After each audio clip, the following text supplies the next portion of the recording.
वो आप सब लोग इसलिए जानते हैं कि इस विपरीत परिस्थिति में भी वह पथ क्या, पथिक कुशलता क्या, जिस पथ में बिखरे सूल न हो, नाविक की धैर्य परीक्षा क्या, जब धाराएं प्रतिकूल न हो।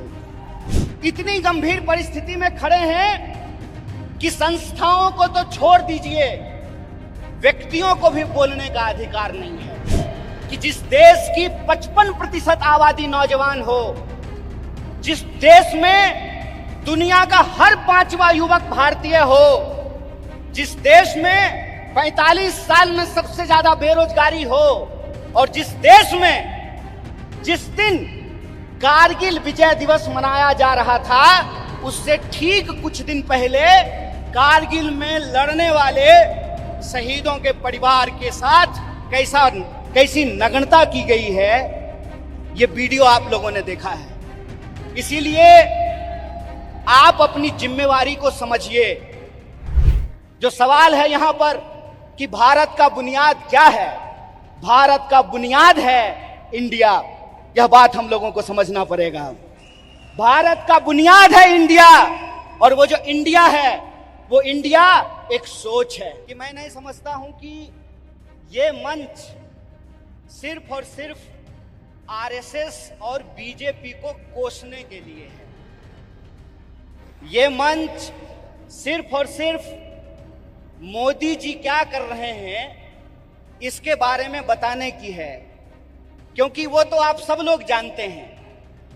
वो आप सब लोग इसलिए जानते हैं कि इस विपरीत परिस्थिति में भी वह पथ क्या, पथिक कुशलता क्या, जिस पथ में बिखरे सूल न हो, नाविक की धैर्य परीक्षा क्या, जब धाराएं प्रतिकूल न हो।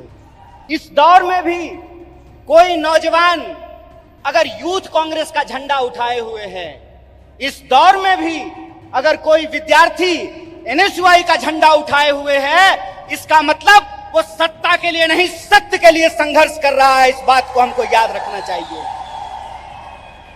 आज देश की बागडोर पंडित जवाहरलाल नेहरू के हाथ में नहीं है कि जिन्होंने किताब लिखी थी डिस्कवरी ऑफ इंडिया। आज देश की बागडोर डॉक्टर बाबा साहब भीमराव अंबेडकर के हाथ में नहीं है, जो विदेश पढ़ करके आए थे और इस देश की ड्राफ्टिंग कमेटी में कॉन्स्टिट्यूशन को लिखने का काम किया, बनाने का काम किया। आज देश की बागडोर 23 साल की उम्र में हंसते हंसते फांसी के फंदे पे झूल जाने वाले शहीद आजम भगत सिंह के हाथ में नहीं है।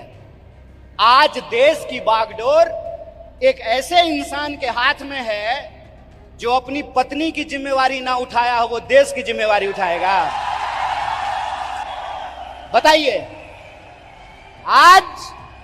आज देश की बागडोर एक ऐसे हाथ में है जो कहता है कि पीएफआई के नाम में भी इंडिया है। मतलब कुत्ता को भी 4 पैर होता है, गधा को भी 4 पैर होता है, इसलिए सारे गधे कुत्ते हैं। अगर ये रीजनिंग मैं लगाऊं, जो रीजनिंग इस देश के प्रधानमंत्री ने लगाया है, तो मैं ये कह सकता हूं ना कि प्रधानमंत्री जी को भी 2 आंख है और गधा को भी 2 आंख होता है। आप इस गंभीर समय में जो आपकी भूमिका है उसको आपको समझने पड़ेगी। और मेरा मानना बिल्कुल साफ है, जैसे बिना विचार की कोई राजनीति नहीं होती है, उसी तरह से बिना नौजवान के, बिना विद्यार्थी के कोई पार्टी सत्ता में नहीं आ सकती है। इस बात को याद रखिएगा।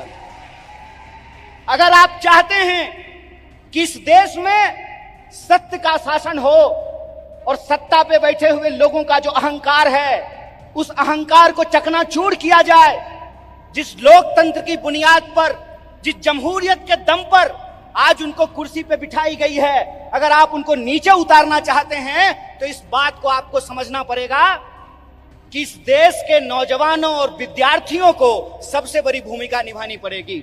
जब तक इस देश का फर्स्ट टाइम वोटर, जिसके मैसेज में, जिसके स्नैपचैट पे, जिसके इंस्टाग्राम में, जिसके व्हाट्सएप पे झूठ परोस करके, मिस इन्फॉर्मेशन परोस करके उनको गुमराह किया गया है। जब तक उनके सामने हम सच्चाई लेकर के नहीं जाएंगे, जब तक हम घर घर नहीं पहुंचेंगे, जब तक हम स्कूल स्कूल नहीं पहुंचेंगे, विश्वविद्यालय विश्वविद्यालय नहीं पहुंचेंगे, तब तक इस सत्ता पे बैठे हुए लोगों को हम सत्ता से बाहर नहीं कर सकते हैं और लोकतंत्र को बचा नहीं सकते हैं। अगर हम महात्मा गांधी का उदाहरण आपके सामने रखें तो किस तरह का एग्जाम्पल हमको देखने का मिलता है।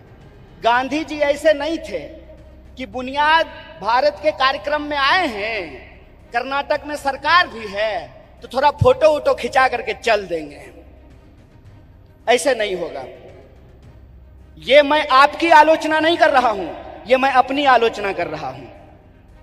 गांधीवादी तरीका यह है कि चंपारण में जब किसान लड़ रहे थे तो गांधी जी शहर छोड़ करके चंपारण चले गए, वहीं आश्रम बना दिया, महीनों तक लड़ते रहे और अंग्रेजों को धूल चटा दिया। ये गांधीवादी तरीका है। और वो मजबूती कैसे होगी? वो मजबूती ऐसे होगी, गांधीवादी तरीके से होगी कि हम एक समस्या को उठाएंगे, लगातार आंदोलन करेंगे और जब तक सरकार और प्रशासन को झुका ना दें, अपने आंदोलन को वापस नहीं लेंगे। यह तरीका हमको अपनाना पड़ेगा। और एक बात याद रखिएगा, जब आप आंदोलन जीतते हैं, जब आप संघर्ष को जीतते हैं, तो टिकट का सवाल अपने आप सॉल्व हो जाता है। यह बात मैं इसलिए कह रहा हूं कि शायद लोगों को इस देश के इतिहास को दोबारा जाकर के देखने की जरूरत है। क्यों? क्योंकि हम उस पार्टी से हैं जिस पार्टी ने इस देश को आजादी दिलाई है। अभी कलाकार ने आजादी की बात की, हाथों की आजादी की बात की, देश की आजादी की बात की, तो एक एक भारतीय राष्ट्रीय कांग्रेस के कार्यकर्ता को गर्व से यह बात कहनी चाहिए कि हम वो लोग हैं जो इस देश को आजादी दिलाए हैं और आजाद देश में आजादी को बचाएंगे भी। इस बात को हमको याद रखना है। और अगर हमने इसका संकल्प लिया है तो मैं एक उदाहरण आप लोगों को देना चाहता हूं, खास करके जो हमारी महिलाएं यहां पे बैठी हुई हैं। जब कांग्रेस पार्टी हार गई थी श्रीमती गांधी के नेतृत्व में, तो उस वक्त लोगों ने कहा था कि कांग्रेस समाप्त हो गया है। उसके बाद श्रीमती गांधी बिहार गई थी, जहां से मैं आता हूं। वहां पे एक नरसंहार हुआ था और श्रीमती गांधी हाथी पे बैठ करके गई थी शोषितों से मिलने के लिए, उन नरसंहार के जो पीड़ित थे उन परिवारों से मिलने के लिए। और उनके साथ हाथी पे बैठी हुई एक महिला थी, जिस महिला का नाम प्रतिभा देवी सिंह पाटिल है, जो इस देश की पहली महिला राष्ट्रपति बनी थी। इसीलिए हम कहते हैं, गीता में भी लिखा हुआ है कि कर्म करो, फल की चिंता मत करो।